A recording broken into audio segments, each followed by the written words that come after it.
Hi, I'm Joyce Harper, Professor of Reproductive Science at the Institute for Women's Health at University College London. Welcome to Season 3 of my podcast, Why Didn't Anyone Tell Me This? This season, we'll be diving into topics that explore how to achieve good health and happiness. I'll be speaking with leading experts who will provide evidence-based advice and debunk some of the many myths around our health. Additionally, I'll be having conversations with individuals who bring unique perspectives through their lived experiences. In Season 3, we'll cover a diverse range of topics, including reproductive anatomy, inspiring female icons, chronic health conditions, factors that influence our well-being, and global women's health issues. I really hope you enjoy Season 3 of Why Didn't Anyone Tell Me This?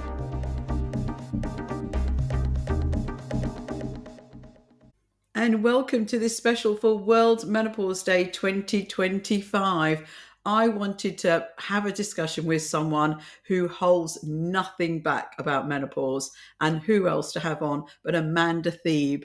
We are going to talk about navigating the wild west of menopause. Hold on to your horses, it's going to be wild. Now, Amanda is a fitness and women's health expert. She's the author of the Amazon best-selling book, Menopocalypse, How I Learned to Thrive During Menopause and How You Can Too. Love that. With nearly 30 years of experience in the fitness industry, Amanda is a highly regarded expert on women's fitness and health. She is the co-founder and chief wellness and branding officer at Naya Health, a complete healthcare solution for menopausal women in Canada. She is Canada's first menopause workplace educator, and she is a popular guest on podcasts, radio, TV, and online summits. And she brings a refreshing humour and no-nonsense approach to subjects usually shrouded in shame.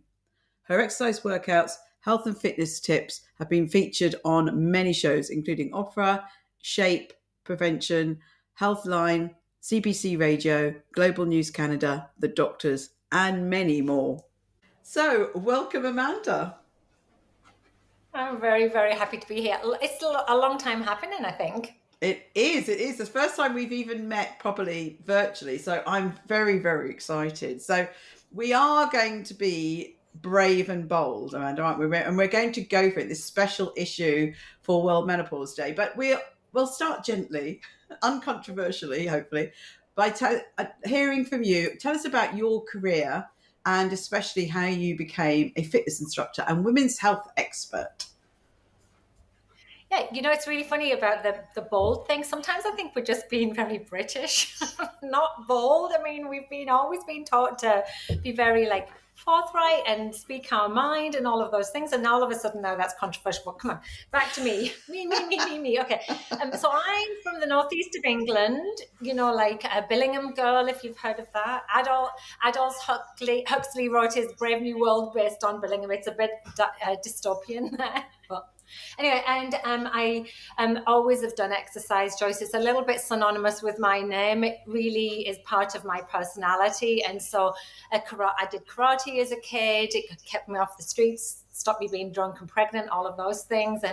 And then as I had a career in tech, in IT with IBM and stuff like that, I sort of had this passion running through where I did aerobics teacher, step, spin. I was one of the first people ever to do spin in the UK. I toured Europe doing it with them. And so, I've got that fitness background. Then I started to sort of do subspecialties.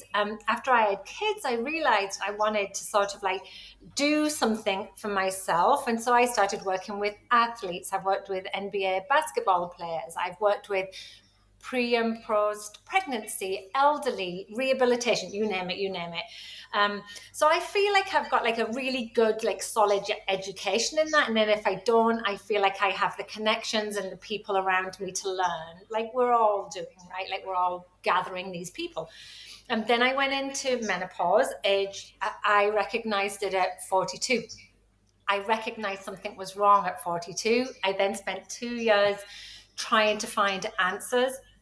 A gynecologist eventually sort of said, I think you're going through perimenopause, and this is now, I'm 55, so this is Wow. over 10 years ago now. I think I'm going to swear now, just warning, it happens with me.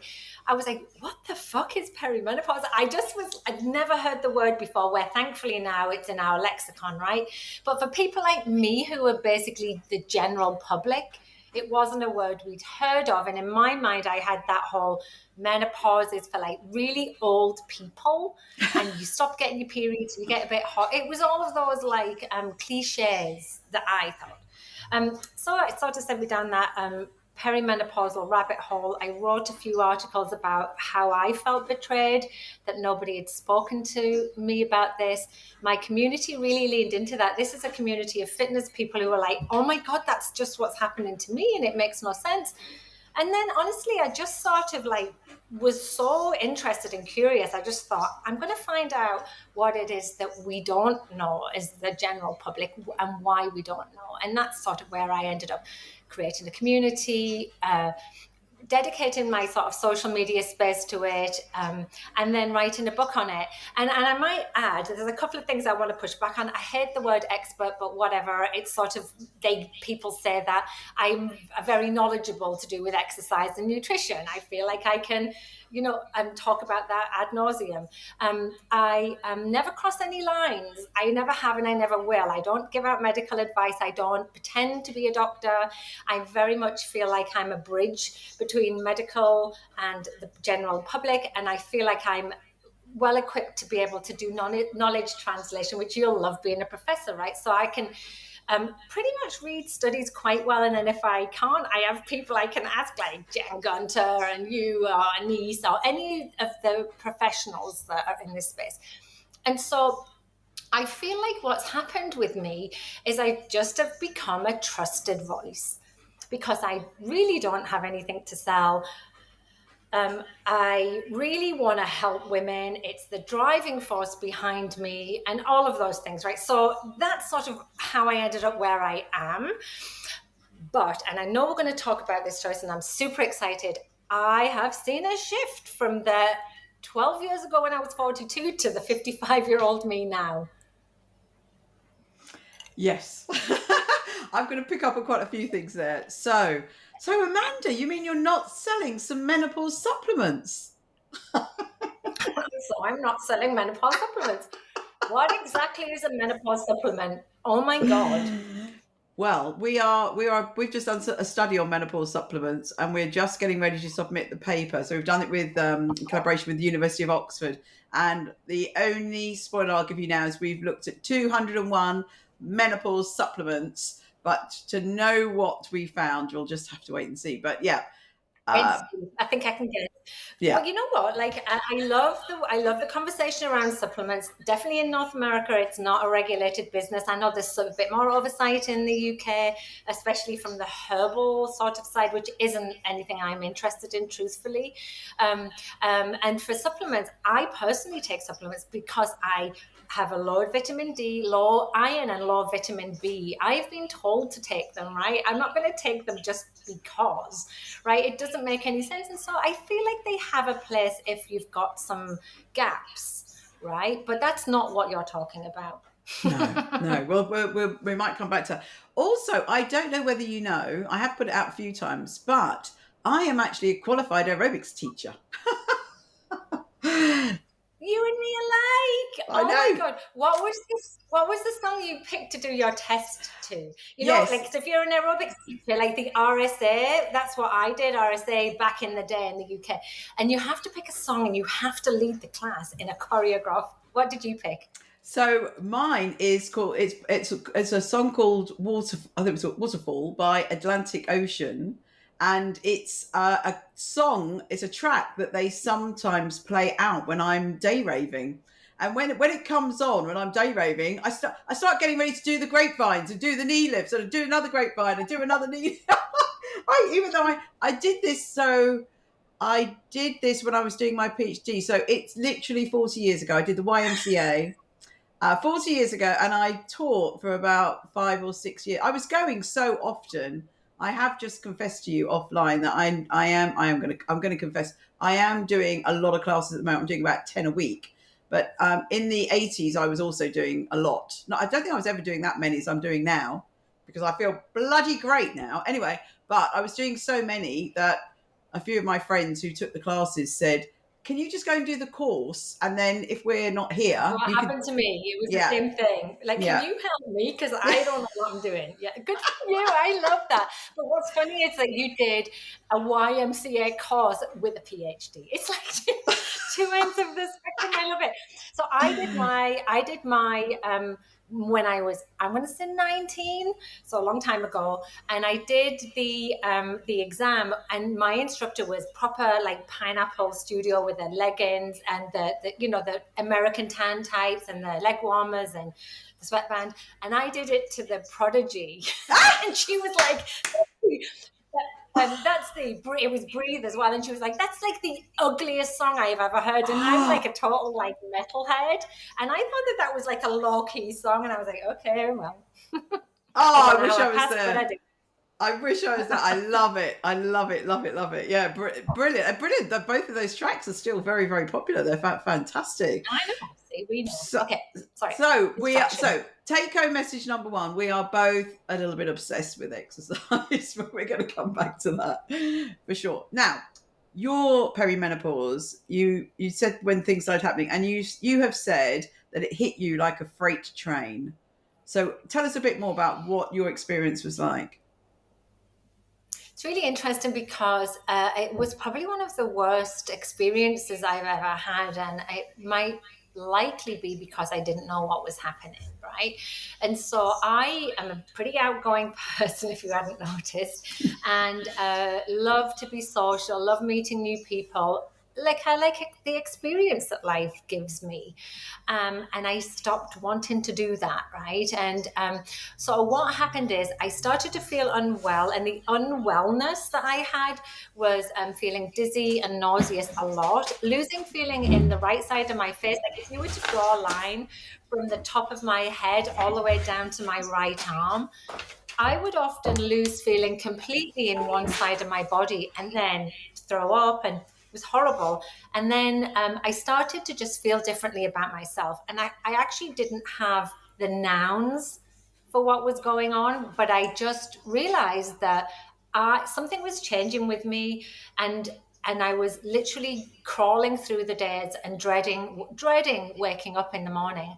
I started to be mean to my kids. I hated my husband. Well, I didn't hate him, but I just didn't know if I liked him or loved him. It was one of those type of situations. And then fast forward to that 2 years where I'd gone to my gynecologist for something routine, and he asked me if everything was okay. I explained all that to him, and he just said, "This is perimenopause. I think you have vestibular migraines, like migraines with the aura. And I think we can test you, but I think you have depression. And don't worry, I've got you." It was an amazing experience for me, actually. It was really, and I walked out of that meeting with my doctor, relieved that I didn't have a brain tumor, and then really pissed off. I was kicking the dustbins down the street. I was like, fucking hell. Like, I was mad that nobody had told me type thing. And I just was like, really like, God, if I don't know, then I bet loads of other women don't know type thing.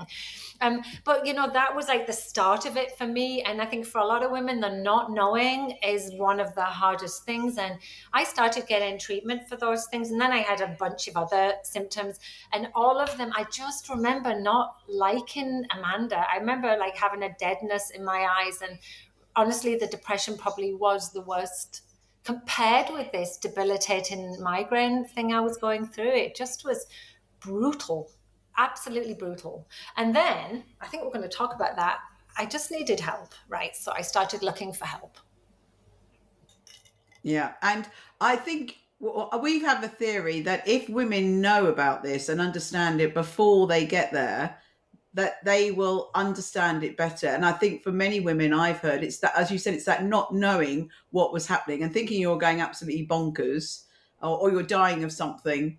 You've got some dreadful disease that you're going to die from. I think all of that makes it a lot worse. And I'm convinced if we teach people about it and how to manage it, it will really help.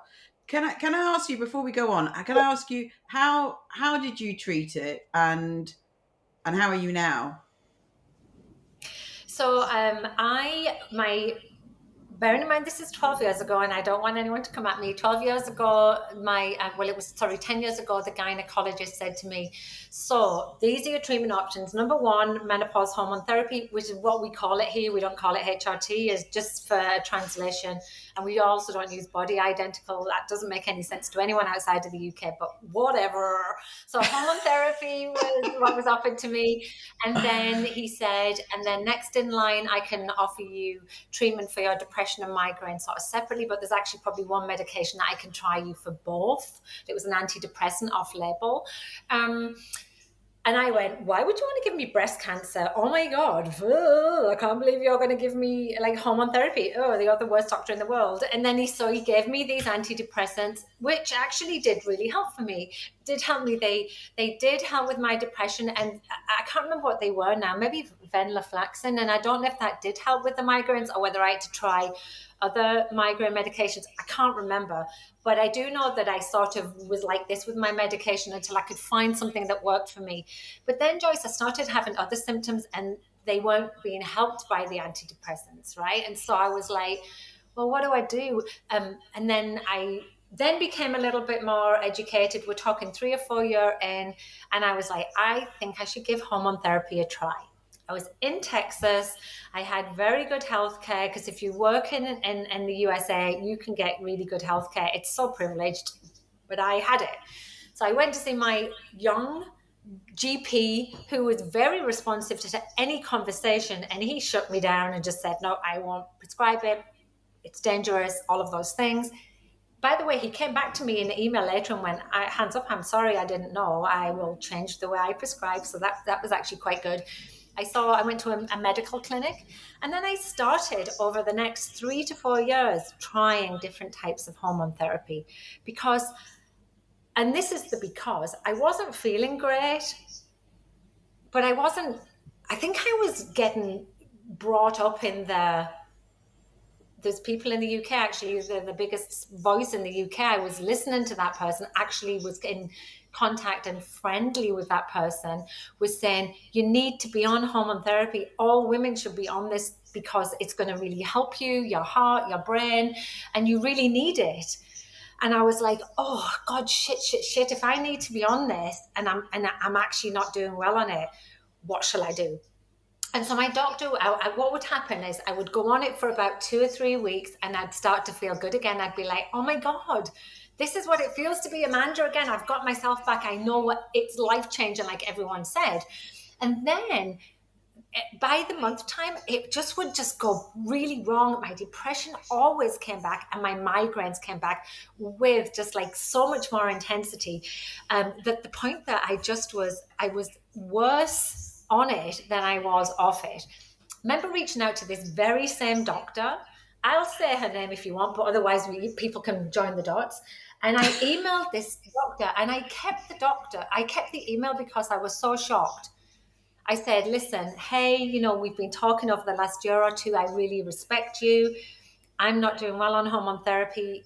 Oh, it's the progesterone. People have progesterone sensitivity. I read a paper by Nick Panay, and I was like, I think that's what it is. All of the symptoms he's talking about with progesterone sensitivity, I think that's what it is. And I said, but my doctors won't prescribe estrogen on its own because of the dangers of I still have my uterus. Oh, I know, I realize that. So what you have to do is you have to get an elective hysterectomy. So go to your doctor and ask to have a hysterectomy. Yeah, and you should Serious? put your head in your hands. Oh, I still have the email. And I still have the email because that was when I just was like, I already had spidey senses going off thinking something doesn't feel right with the way this conversation is moving. And now I have to take out a healthy functioning part of my body just to be able to take a drug. Hormone therapy is a drug. Let's face it. It's not natural. It's manufactured in a pharmaceutical lab. And I just felt sick to my stomach. Went back to my doctor. My doctor actually tried the Manera coil, all sorts of things. And then he said, why don't we try estrogen on its own and I'll monitor you. We'll do a ultrasound before and after. And let's just see how you feel because I just don't understand why you're not doing well. Estrogen alone, Same. At one point, I was ready to drive my car off the freeway. I was almost suicidal. I would say suicidal ideology. My husband pulled me aside and said, "Get off the hormones. They don't work for you. Yes, they work for everyone else, but they don't work for you, clearly." And that's my story with hormone therapy. And honestly, for the longest time, I never said anything because I just thought, fuck, I couldn't do menopause well. I just was failing at that. My body hated me. And now I can't even do the treatment options well. And everybody around is like saying, and it makes you live forever. And it just was, I think that's when I found you and Liz O'Riordan. I just was like, I just feel really sad that this is happening to me. And then I just was like, started talking about it and just thought, you know what? It really matters to me that we see the full picture. Because this is just I'm one example of lots of women who feel this way, right? It's not just me and it's not just you over there. It's a lot of women. It's a drug. Not everyone does well on it. Oh, let's unpick that. So, let's not name the person because we don't want to be sued. I always call them the person who should not be named, a bit like Voldemort. Anyway, The Voldemort of menopause, did you just say then? yeah, You didn't say that either. I what do I want to say? I did not know that this person told you to have a hysterectomy. I mean, okay. The other thing, a public warning. We have decided that between us academics, that any woman over 50 can safely say the word fuck. It's allowed. Once you're postmenopause, you can say fuck as much as you want. So I will say, what the fuck? You were told to have a hysterectomy so you could take estrogen-only HRT. That is insane. Yeah, that's insane. And that's a genuine story that happened to me. And then when I'm reading in the UK about a lot of women being given high doses of estrogen with not enough, like unopposed progesterone, we have to believe those women because it's genuinely happening and it's not safe. And it's not, this isn't gossiping. This is about women's safety. I am actually really pro MHT or Yeah. HRT, as you guys would say. I'm pro it because I absolutely think for probably most women that try it, it can get them over one of the worst times of their lives. And I actively share the prescribing guidelines, how to speak to your doctor. Like I really want it. It's a disservice that they don't have the opportunity to have that conversation. But there's a difference between having informed consent, understanding, and this shared decision making. You can't share a decision about something if you don't have the facts. If somebody is extrapolating the data or expanding the data to be something that it's not, it's called lying. If somebody's over prescribing you, that's experimenting. I'm sorry, but I think as a woman in menopause, not as anything else, I find that horrifying. And we are navigating the wild west of menopause, and absolutely first thing had to be this HRT discussion. And for me, I totally agree with you. I am not against it. If my friends have symptoms that are affecting their quality of life, I say go and try it. But I know many of my friends have tried it, been what you went through, they didn't get on with it, and then they stopped it. And some that said what you said, they felt worse on it. But this whole narrative that every woman needs to be on HRT and that everything wrong with any woman over 45 has got to be due to estrogen and progesterone is totally ridiculous. It's a ridiculous story. It's dangerous because there are going to be other things wrong with women over 45, like thyroid problems, many lists of problems that could happen, diseases that could happen, and they are going to be overlooked because everyone thinks, well, not everyone, some people think, oh, we've just got to give them all HRT, and this is the elixir of life. And without HRT, they're going to become an old hag. And for me, I didn't want to take HRT because I realized when I was on the pill, I had a really shitty experience with the pill. I felt those hormones sent me mental. And when I came off them, when I was trying to get pregnant, I was like, oh my God, I feel so brilliant now I'm not taking the pill. I even contacted two of my ex-boyfriends and said, I'm really sorry, but I think the pill made me crazy. And some people are sensitive to these hormones and some aren't. And we're all, So as you said, yeah, I spoke to our good friend Denise Mukherjee, who I love, like love. love so much, and Nagat as well. Like I spoke to them Mm, both, and they both asked me questions which nobody had asked me before. How were you on the birth control pill? How were your pregnancies? And both of those were not good experiences. When I was pregnant, I remember everyone going around rubbing their belly, going, "Oh, I feel so good," and I was like, "I feel like I've got like poison in me." I like actually hated the way I felt all the time. I was sick the whole way through. Like I had the shits all the time. I couldn't even walk out the house without knowing where there was a Starbucks because everything just it's like my body was just in this place where it just didn't like what was happening. And then I had two 9.5 pound babies, huge boys. I felt like it was mad. They fired out like torpedoes, and literally immediately I was like, "Oh my god, I feel great." It was night and day.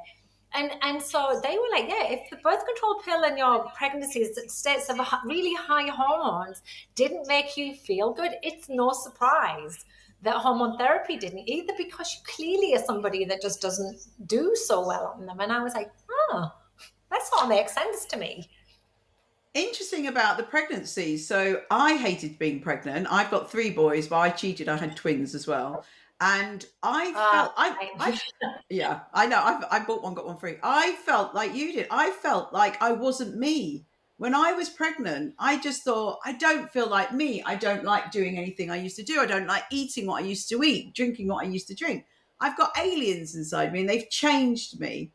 And it was hormonal for sure. It was those bloody hormones. They're very powerful, and some of us don't get on with them. And then post menopause, my brain felt clear for the first time I can remember. So basically, since puberty, I actually had started my periods quite early, but so I don't really remember. But I have felt the best ever with this very low natural doses of estrogen and progesterone that I've got in my body now. So not taking HRT, and I absolutely love it. I get really, really upset. Amanda, what do you think about this? I get really upset by people. I hear this all the time, literally almost every week in my field, that people are developing technology and pills and potions to prevent women having a menopause.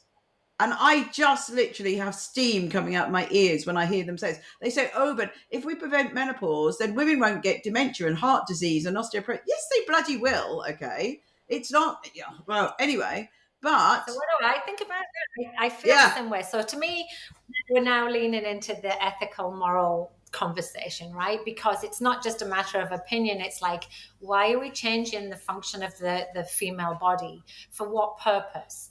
Is it for the forever young argument, because that's how it's pushed, you'll stay thin, you'll stay young, you'll have no wrinkles, and you won't get diseases, or is it just or is it for another unethical reason, or is it for a real pure positive health outcome? And it's really interesting because while I am not an expert in these areas at all, I like you have the opportunity to speak to a lot of experts, including Dr. Pauline Mackey, including Dr. Sarah McKay, and menopause doesn't cause Alzheimer's. no, Because if menopause caused Alzheimer's, we would all have it. Something definitely happens in women that means that we have a higher risk. But hormone therapy isn't the answer that we know it yet. And Pauline Mackey's done so many studies where she talks about the number to treat. And it's 1 in 2024, which literally means one person for every over 2,000 would benefit from hormone therapy to help with Alzheimer's. So we can't say that yet, right? And I'm okay saying yet because we don't know yet. Maybe we'll know more. Same with cardiovascular disease. Same with insulin-resistant diabetes. I mean, it would be good to know if having hormones for longer would prevent those, but men get those too. right? And it's always complex. There's always multiple factors that make a disease happen. Are you drinking? Are you smoking? Are you exercising? Is your sleep shit? Are you stressed to the hilt? Do you have genetic components, environmental components? You and I understand the social determinants of health. We understand that if you're living in poverty, if you have no access to care, you're not working, you're living in a food bank, chances are you're going to be higher case of getting a disease than somebody like me who lives in a privileged world. So it pisses me off too. It pisses me off, and I give them a really hard time. And I say there are so many cultures where the word for menopause is celebrated. So, like Kaneki and Second Spring, and there's many cultures that have got a brilliant word, but it's all about rebirth and renewal, and it's an important time of your life. And the women I've interviewed for my books, I've interviewed 51 postmenopause women for my book, and they are saying it's the best time of their life. They feel fantastic. And some of them, about a third of them, just under a third, were on HRT. I didn't know that till the very end. I didn't know. They could have all have been on HRT. I didn't know. And then I decoded it Didn't matter, did afterwards. it? No, so it didn't matter. That wasn't. I didn't interview them because they were what. The only reason I interviewed them is because they were all women who felt they were thriving. So yeah, but in my view, you can thrive no matter whether you take HRT or not. And I'm same as you, as I said, pro HRT. But Sarah McKay has been on the podcast just before you, talking about dementia and Alzheimer's, and just going back to the pill, because she said she had a fantastic time on the pill and she loved taking the pill. And I didn't have time because we had so much to talk about. I didn't have time to actually share with her that I had a terrible time on the pill. Um, and then so she's like us. She doesn't think every woman needs HRT, and she doesn't believe that it's going to. We had a long conversation about the data about its effect on Alzheimer's and dementia. And there's some studies Good, say it makes because it she's the worse. expert, not Yeah, me. Yeah, yeah, good. and some studies say it makes it worse. Some studies say it makes it better. So we're the jury's really out. But yeah, she's it just shows that every woman has a different experience with these hormones, and I just feel that we are wanting, there are some people that want to medicalize women's health in so many different stages, and menopause being one of them. Like, oh, let's put all these women on hormone therapy. And there is also the view, what do you think about the statement that estrogen is quite a nurturing hormone? And I certainly notice post menopause, you do start caring about yourself more than everybody else. And I think that might be oxytocin as well, right? Because when our oxytocin levels fall as well, that's the nurturing one. That's the and there is a phenomena that I write about in my previous book, and I can't remember the name of the Stanford professor that writes about the we to me phenomena. And the we to me phenomena literally is that shift that sees us stop being the nurturer and the carers, and then put in our own I said our own gas mask first. Well, like Oxygen the mask, yeah, oxygen yeah, mask yeah, yeah. first. And I do sort of believe that, but I don't think we lose our empathy. I think we redirect it, and we realize that unless we take care of ourselves first, then others don't do so well around us. Menopause. So I just want to dig into some of the things you said. First of all, menopause gave me that. It gifted me that, because I never would have done that. And I really do really know that if things aren't right in my sort of little corner, then everyone around me is going to suffer. And so I also had a time in perimenopause when I felt like I was in this really dark cave, when it is a tunnel, there is a tiny light at the end. And I am a different person. I don't even recognize the person I am now. And I love it. I'm vibrant.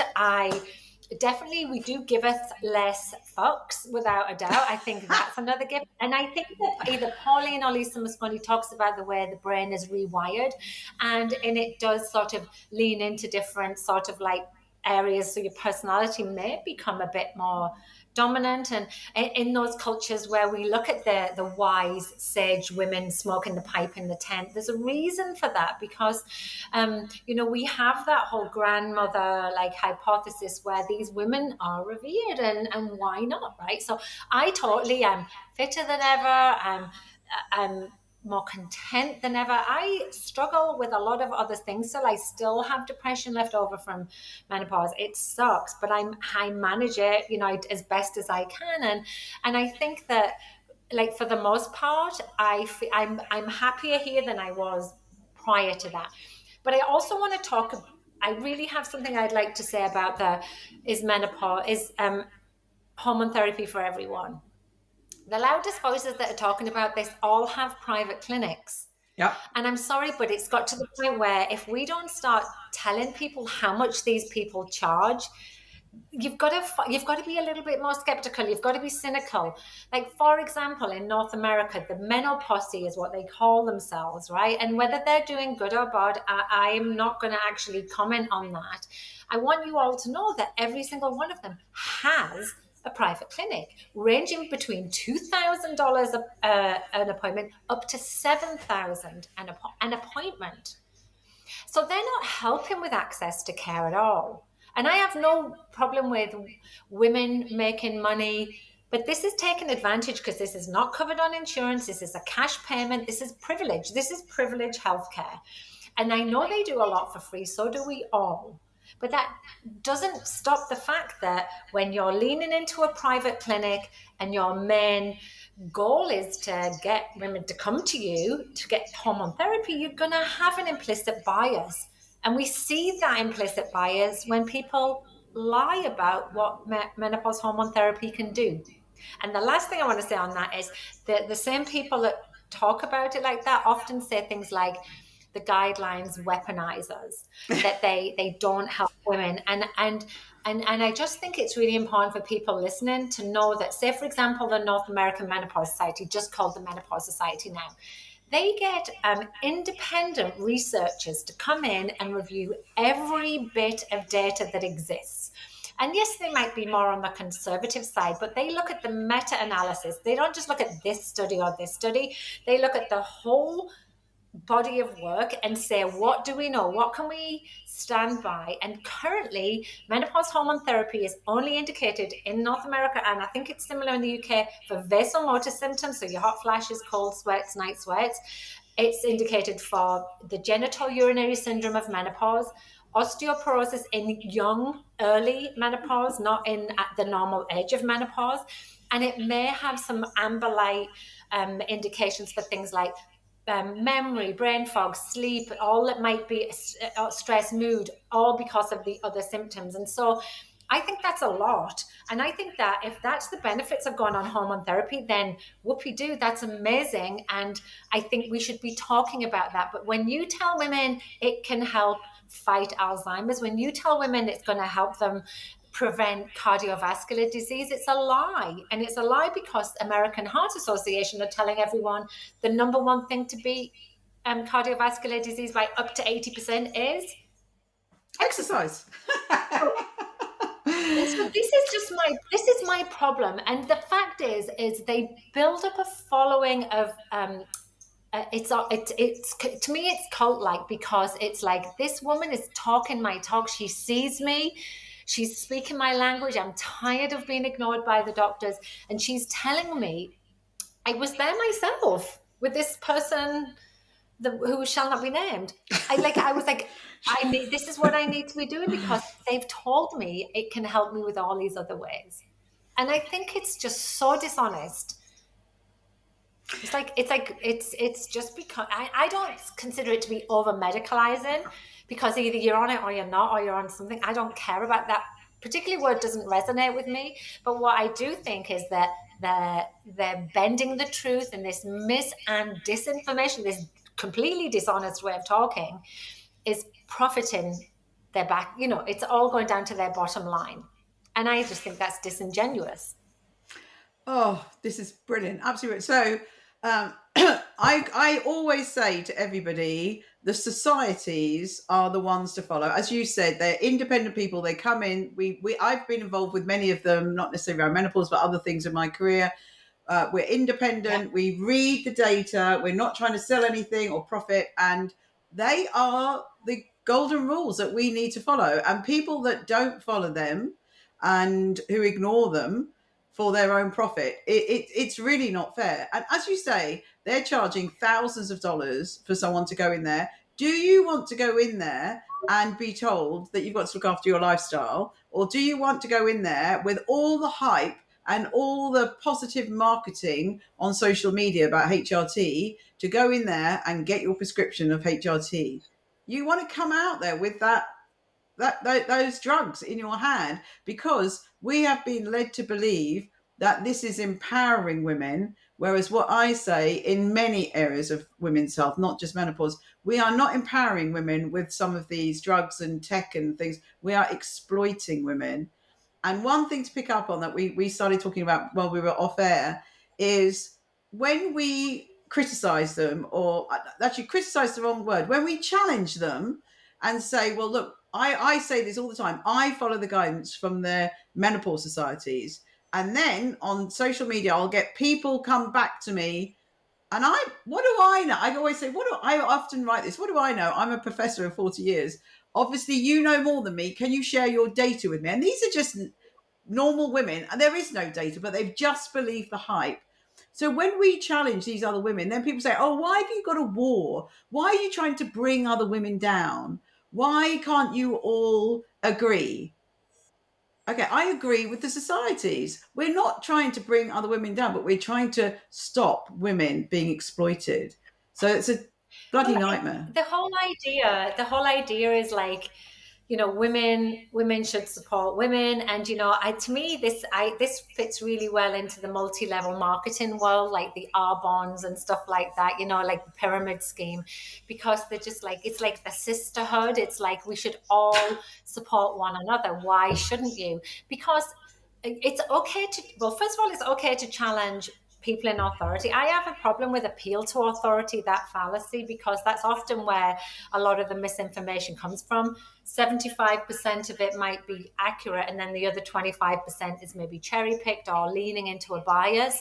And because there's this doctor saying it, people don't want to question it because it must be true because other stuff is true. And how is the general public supposed to pick their way through this, right? It's very difficult. And I also don't think the onus should be on the women that are reading it. There should just be some type of like a penalty for women doing it, that like the doctors or the influencers doing it.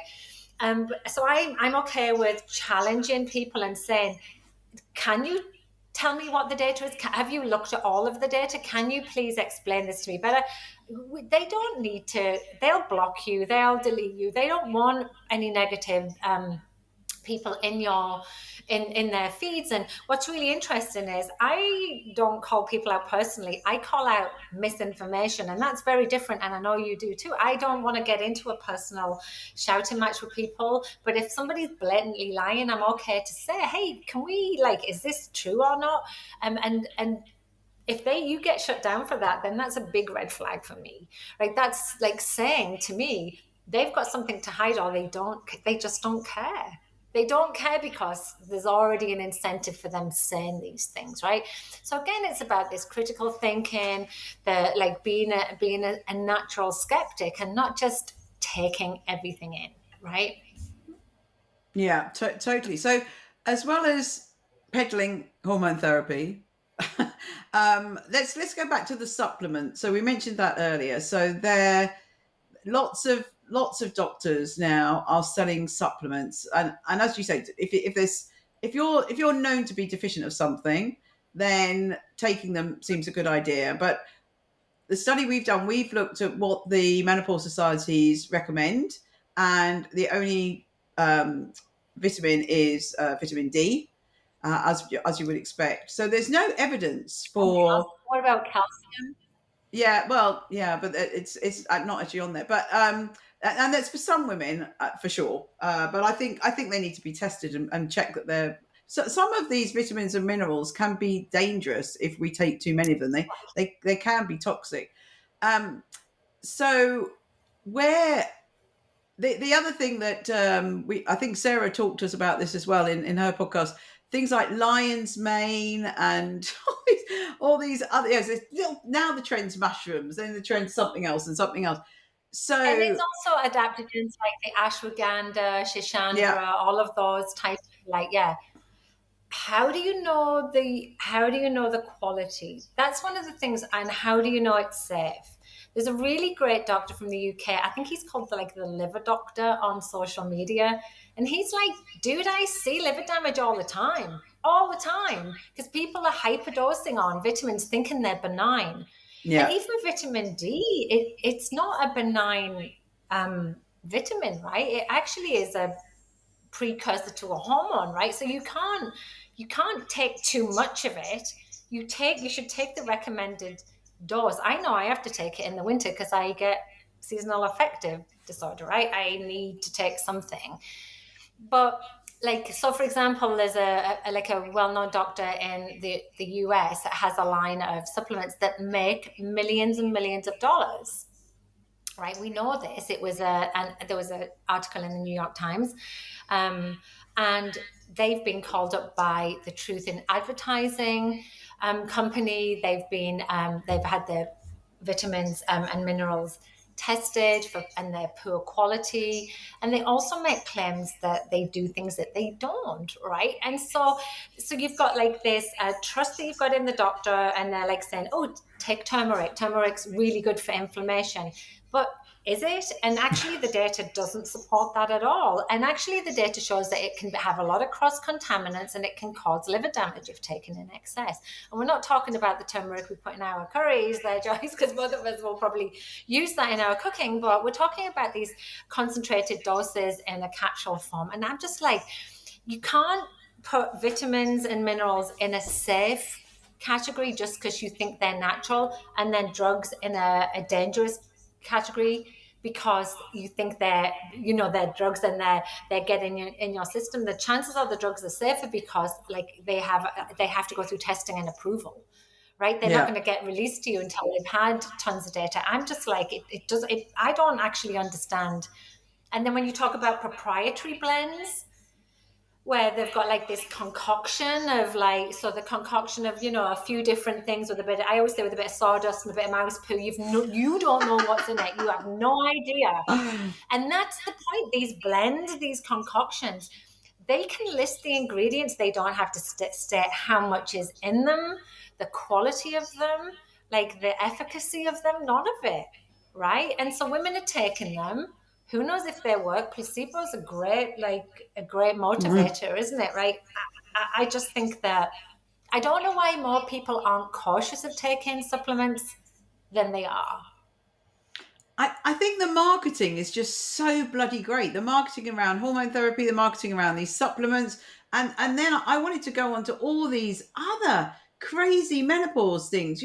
We've got menopause tea, face cream, shampoo, menopause bloody chocolate. I mean, That's really? Colin and Barrett, wasn't it? They did Yes. the yeah. I mean, what's Like your what's your view on this? it's a multi-billion-dollar industry. It's an industry now. There's the wellness industry, and then there's the menopause industry, and globally it's worth billions. I mean, something like 16 billion. Don't quote me on that, but I'm writing my second book and I'm talking about it in there, and it's all about this. It's all about the menopause cash cow. And when do we draw where do we draw the line? How do we, yes, we want products that make us feel nice. So shouldn't it be okay to get something that makes our hair feel a bit better or our skin feel a bit better? I don't know, but does it need to be the price increase? Does it need to, have the word menopause all over it? That I don't care so much about. Actually, what I do care about is false advertising and false marketing. And for sure, here's a great example. Weight Watchers. Weight Watchers has just come out with menopause marketing, a Ah, menopause diet, sorry, a new menopause diet. So there's a couple of things to unpack here. So first of all, they nearly went bankrupt, right? Oh, they did go bankrupt, and maybe they're trying to rescue themselves. Um, they um, they reached out to me and said, "Would you be part of the promotion for this Weight Watchers diet?" And I just was like, "Well, you clearly did your due diligence," but I just leaned in and went, "Yeah, yeah, sure, tell me all about it." So they sent me their outline and their script about what this diet does and how it can help women. And bear in mind, they've teamed up with a pharmacy so they can issue the GLP-1 and medication as well. right? So it's a diet with access to weight loss drugs.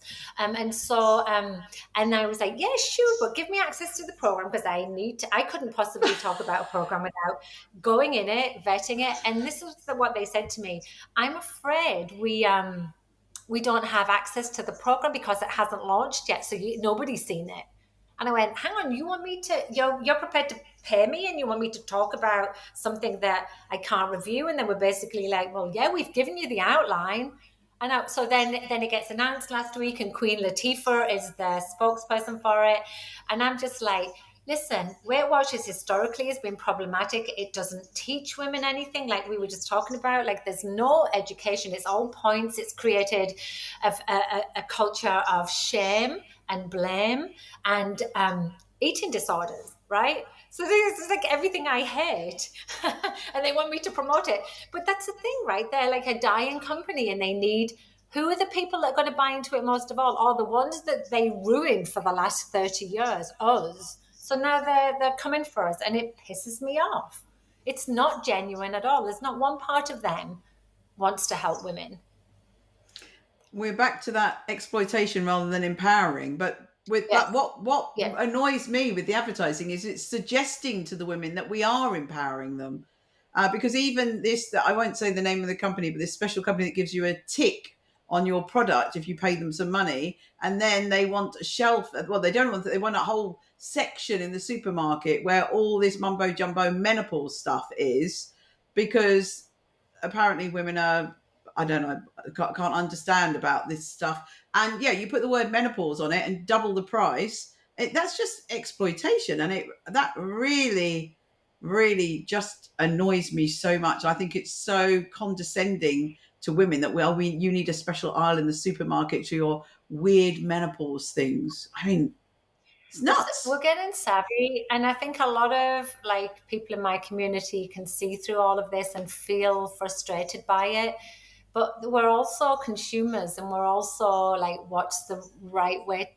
What's the right thing to do for our hair, our skin? Like, it's just very confusing for women out there. I get it, right? Like, where do we draw the line? And I think that women and think about it, Joyce, where middle age, we're probably into our careers, a bit more established, maybe have a little bit more disposable income. Mm.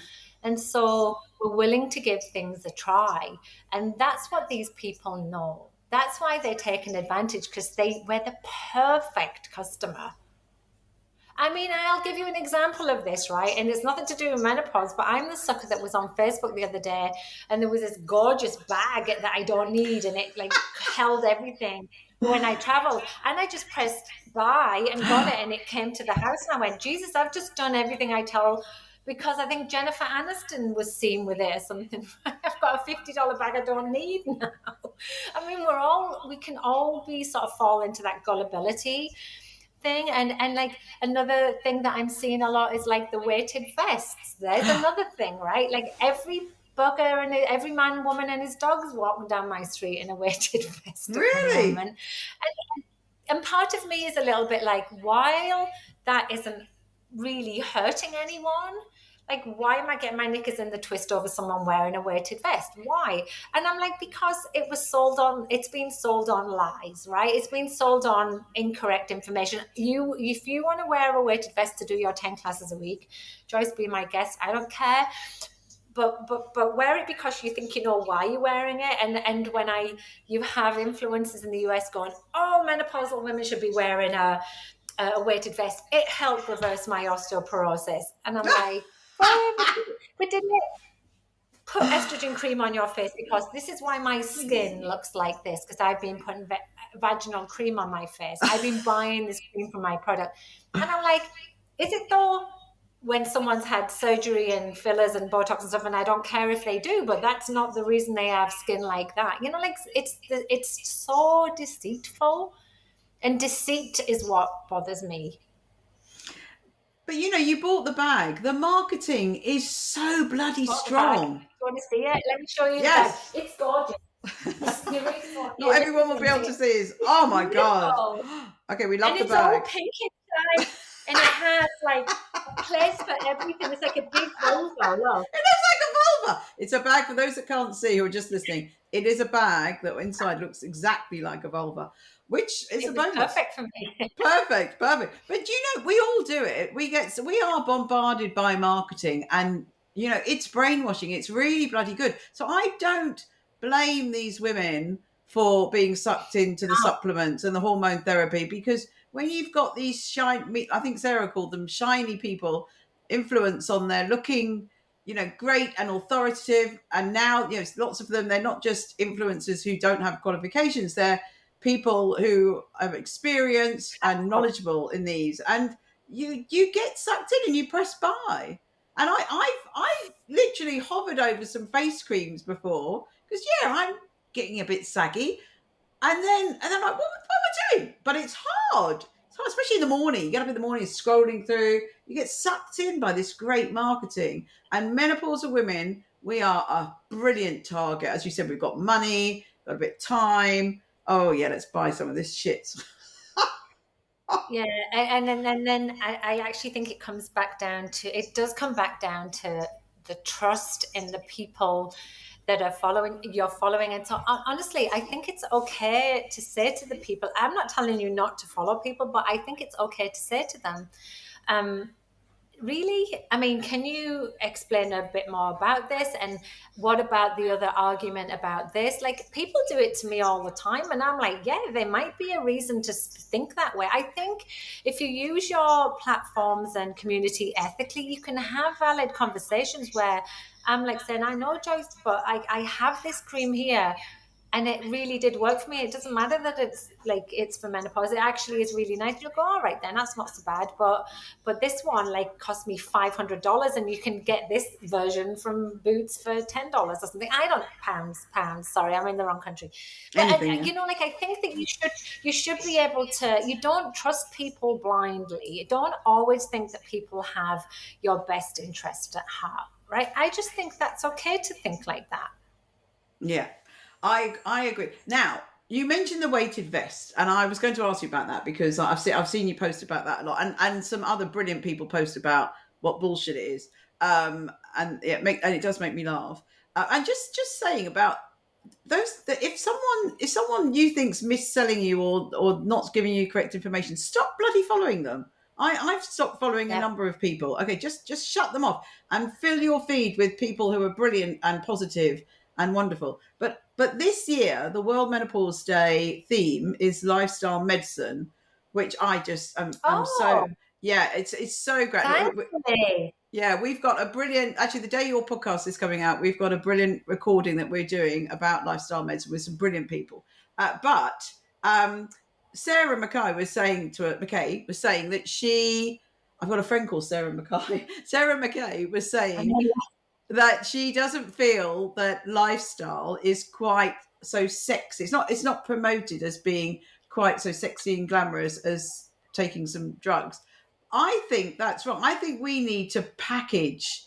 So I think eating beautiful food instead of eating a McDonald's, to me, that is obvious. That is a no-brainer. Why eat ultra processed food when you can eat gorgeous food? Why is exercise frowned upon so much with women? I've heard so many women say, oh, don't talk to me about exercise. I'm like you. I've always exercised my whole life. I love it. It's my happy place. It makes me smile and laugh and go whoop whoop whoop. And yeah, we all went crazy in our body combat class, and the whole class was whooping, and it was just absolutely fantastic. Why is lifestyle not being marketed as sexy? I don't get it, because I think it is. I think it's bloody great. I think it's changing a little bit, actually. But one of the things that happens is, social media leans into fear and it leans into a lot of scare tactics. And so things like the lifestyle interventions are not overnight miracles, right? They're not going to make you feel great straight away. In fact, it might take a lot of finagling to get to the point where you enjoy eating healthy food, or you like moving more, or you really focus on your sleep quality, or you stop smoking, or you reduce your drink. Because lifestyle medicine, from like a menopause standpoint, includes all of those things, right?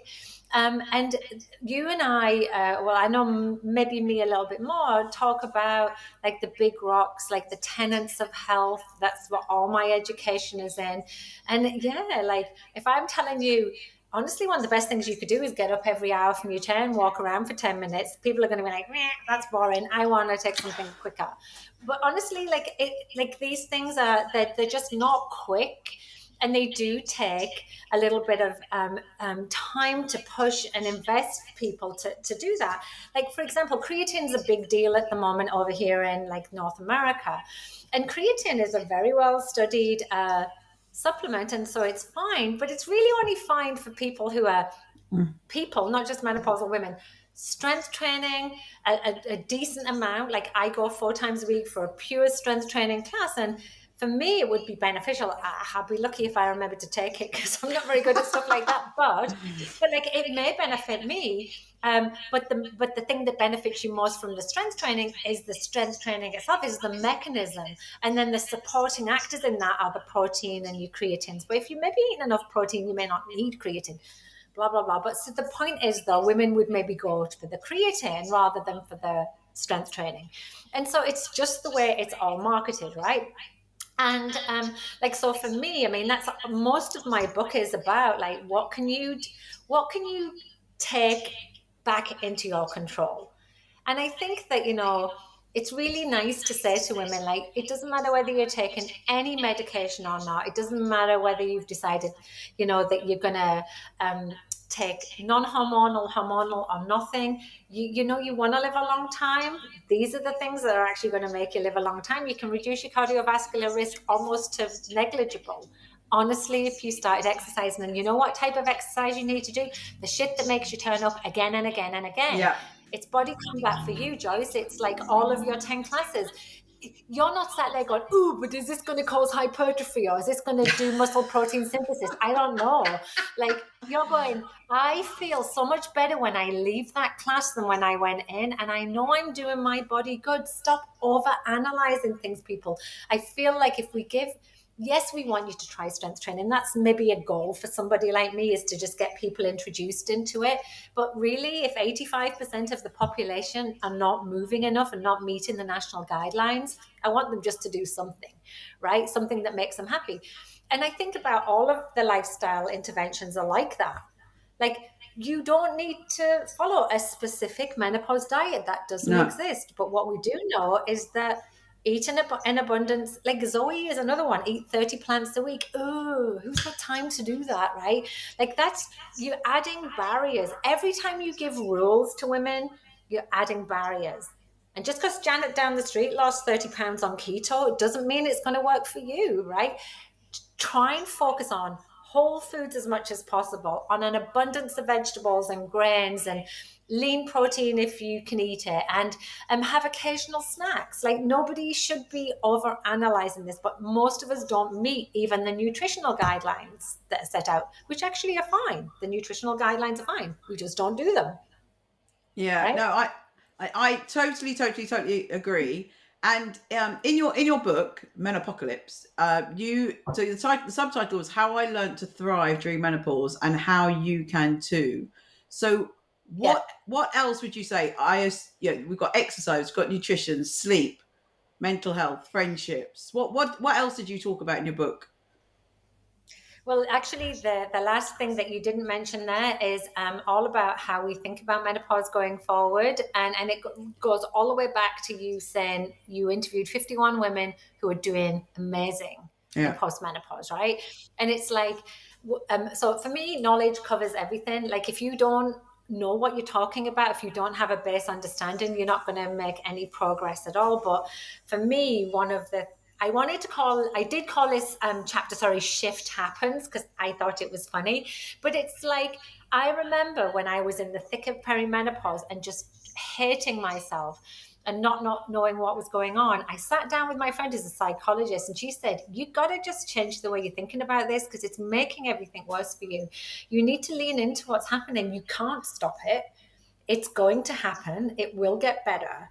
So what can you do from a mindset perspective that actually makes you appreciate yourself again, makes you respect yourself, makes you feel valued again by you? Like the way you value all your friends around you. And I just was like, oh, I don't anymore. I don't like myself. I don't like the way I look. I'm so judgmental. All I see is wrinkles and fat, and I really don't recognize the person anymore. And so I spent a lot of time working on reassessing my strengths and my values, what matters to me. And you know what? It was a huge game changer. And so essentially I'm like saying to women, you got to lean into this. You can't resist it, right? Resisting it makes it harder. Lean into it and just go, it's not that we can do hard stuff. It's really more about, I'm privileged to be going through this because there's women that don't get to go through it, right? So Yeah. I'm in a place where I'm evolving as a woman. I'm still worthy. We're not invisible. We're not past our prime. Any of those adages. And lean into that and just go, yeah, fuck yeah, I'm awesome. And like we never do that about ourselves. And it was just like so refreshing. So refreshing. I remember one day, I'll end this on a funny story. Remember one day I worked with Women's Best, who are like a fitness clothing company, and they sent me this cropped, like hoodie top and these joggy bottoms that were cream and they were beautiful. And I went running downstairs and I was like, I look good. Like, look, at the time I was like 53. I was like, I look good. You know, and I went into my kid's bedroom and I was like, Cameron, look at this, look how cute I look. I said, I look just like JLo. And he went, oh, I thought you were about to paint the house. You thought I was going to paint and decorate. And so I had this image. I was looking in the mirror going, JLo, JLo, JLo. And he thought, not everybody will think the same as you, but I just think that it's just quite refreshing to have that. It's like a little bit more self-confidence and boosting your self-esteem and just sort of saying, you know, I now am in a privileged place and maybe I could be one of the people that influences other people coming up and, you know, show them how getting older can be instead of dreading it, right? Absolutely, exactly what I was going to say. Fear mongering. We have given the sense of fear that the person who we mentioned earlier, who should not be named, who on their website called the menopause a disease, a hormone deficiency disorder, and that's why we all need to replace our hormones because we're all diseased. It's not a disease, it's a life stage. Well, I know some people don't like the word transition. And the trouble is, if we present it as this terrible thing that's going to happen to every woman and they're going to become an old hag, it's putting fear into younger women. And I think it's really, really unfair. So I feel my mission now is to show and share the voices of those who are thriving post-menopause, who, like us, are having the best fucking time of our lives. I absolutely am. I feel absolutely the best physically. Yeah, I've got a bit of a dodgy knee, but I feel the best physically I have felt for decades, as long as I can remember. And we need to And I celebrate think that. we do. And you know what? It dehumanizes a woman and takes away her power when you define her as being in a deficient or diseased state when she isn't. Right. And I think that that's the pushback I would give that, because your body can thrive and be healthy with or without hormones. It's not an essential requirement for longevity. And I think that that's the message that women should take. If you're taking it and maybe there is some benefits that we don't know about that you think you know about, then great, take it. It's up to you. It's the choice. You get to make the choice. But in the meantime, don't bring other women down with false information, right? Just don't bring, yeah, just don't. Yeah. It's not ethical. And I now, like you'll love this.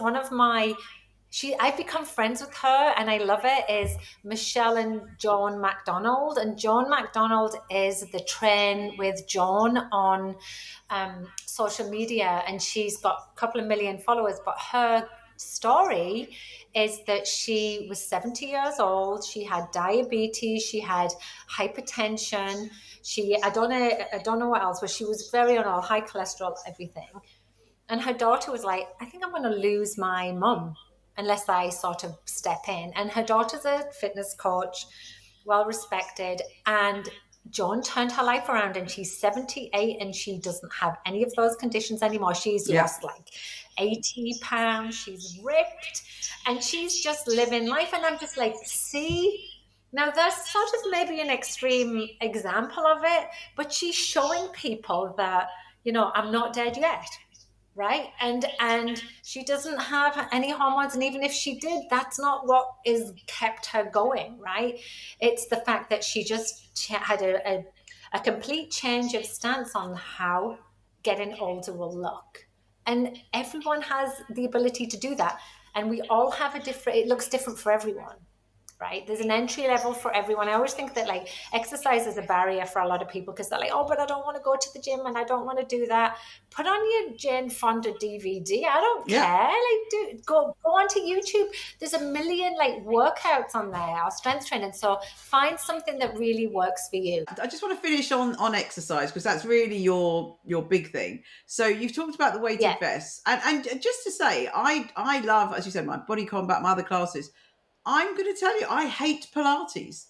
I struggle with spinning. I go to spinning sometimes, but I literally am looking at my watch every minute. I'm like, oh, my 25 minutes to go, 20 minutes to go, 15 minutes to go, and no other class. So I look at my watch and I say, oh, except Pilates. So I don't go, and I don't go to the gym and do weights. I do body pump.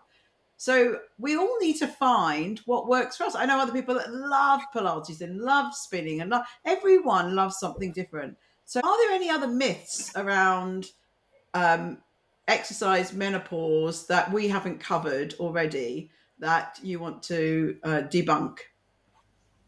Yeah, it's really interesting. I think I can think of like three that I'd like to talk about. So, first of all, and I hear this more in my world, so it may be that other people haven't heard this, but there was a lot of noise about zone two being inappropriate for menopausal women. It Yeah, wasn't benefiting them. And so, zone two, for those who don't know what that means, is like think about your heart having different heart rate zones.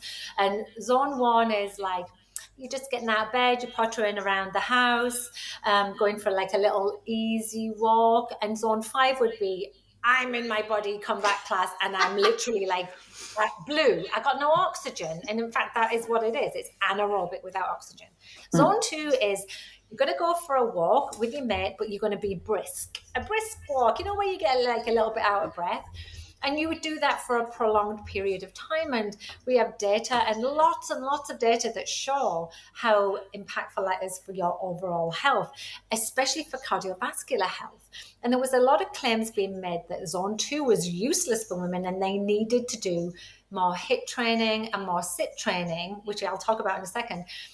Because that's the only way they're going to be able to sort of decrease their visceral fat and have overall body's composition and performance enhancing benefits. And it's just not true. And so no, what's happened is menopause has been pulled out of the general sort of body of information. And by the way, zone two is brilliant. And I think, and this is like, honestly, this is your going out for your walk every day, getting your steps in. And then maybe, but I'm on about like your steps in, but a little bit out of breath, right? And then on the flip side of that, women are told in menopause, don't do HIIT, don't yeah, do sit, which is sprint interval training, and don't do things like F45 and Orange Theory and all of those things because it raises your cortisol and you yeah. can't recover. Right. And so it's just like, hang on, you've just told me I can't work out in this zone and now I can't work out in this zone. So do I just work out in the middle bit? Is that what it is? Well, here's what we know. HIIT training and sit training are usually things that are like between 5 and 10 minutes long. They're very, very short. You're working often without oxygen. I mean, like, I can't finish type thing. And honestly, if you're short of time, it can be a really great way to exercise. And you're working your heart rate through various different ranges then, and that's good for cardiovascular health as well. But some people don't like that, right? Some people hate the way they feel afterwards. It can be absolutely depleting, right? But then there's others that are saying it raises your cortisol and it's causing problems. all exercise raises cortisol. It's a positive aspect of cortisol.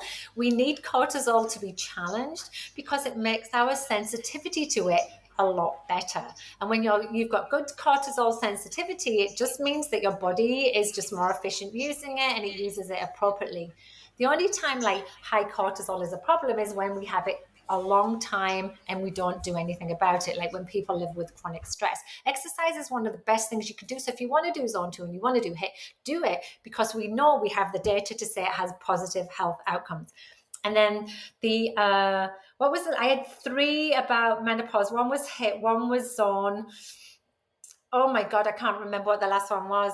Oh, this is what happens to me, because there's a menopause brain right there.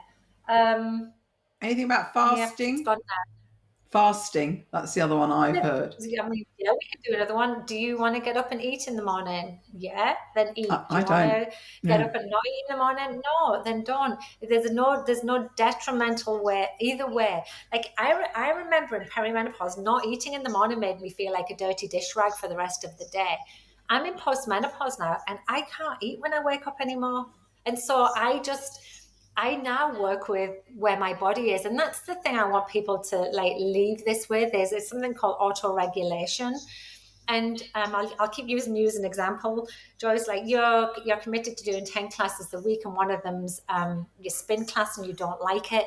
And the reason you don't like it is because at the end of it, you always have to recover a lot more. Like I'm just making this up now, and it takes you maybe 2 days to recover. And so you're like, that's one of the reasons it puts me off.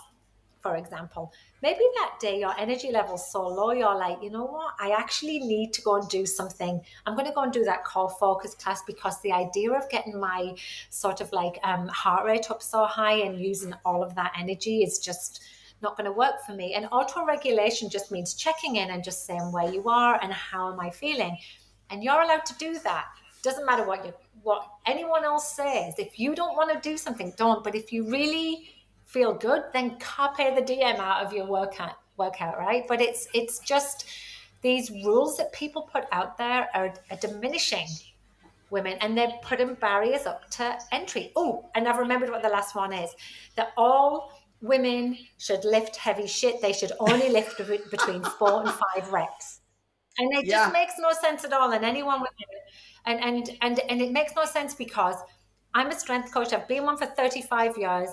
And if you're an absolute beginner, Joyce, there's no way I would say, you see that deadlift over there, that hex bar, you're going to pick that up for 4 reps. And on your 5th rep, you're going to barely be able to lift it off the ground.